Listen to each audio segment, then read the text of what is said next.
Bonjour et bienvenue à tous. On commence avec les prévisions de croissance publiées par le Haut Commissariat au Plan. Le PIB national devrait passer de 4,4% au premier trimestre à 4,6% au deuxième. Derrière cette performance, un secteur agricole qui se porte bien. Sa valeur ajoutée devrait grimper de 12%. Hors agriculture, le HCP nous fait savoir que les autres activités devraient dégager une croissance de l'ordre de 3,3%.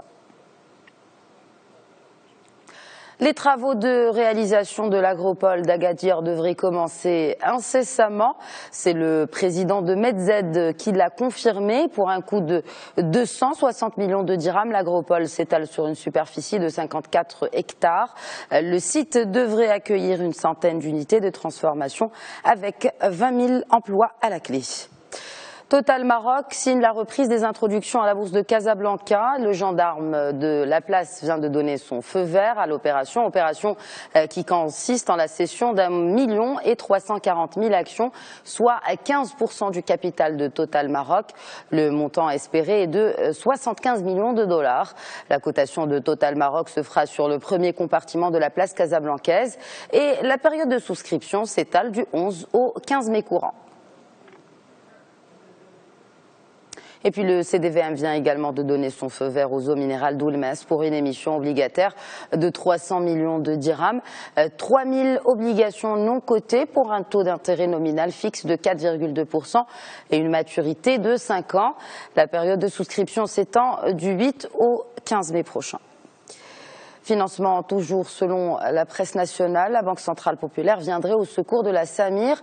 Un financement supplémentaire de 3 milliards de dirhams vient d'être débloqué en faveur du raffineur de Mahmedia, mais pas seulement. Une ligne de facilité d'un montant de 100 millions de dirhams a aussi été accordée à la société de distribution SDCC.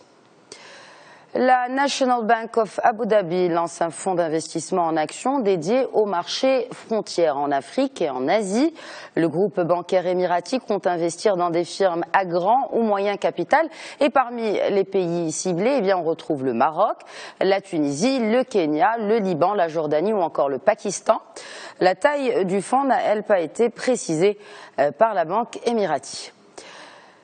Et puisqu'on parle de fonds et dans un tout autre registre, c'est la dernière ligne droite pour le fonds commun de réserve pour les pays émergents, les BRICS.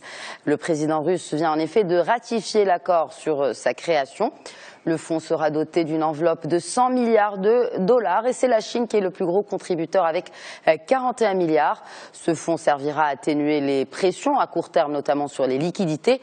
Rappelons dans la foulée que les BRICS ont signé en juillet dernier un accord sur la création d'une banque qui financera les grands projets d'infrastructure dans les 5 pays que comptent les BRICS. Voilà pour l'essentiel de l'actualité économique et financière. Je vous souhaite une excellente journée à tous.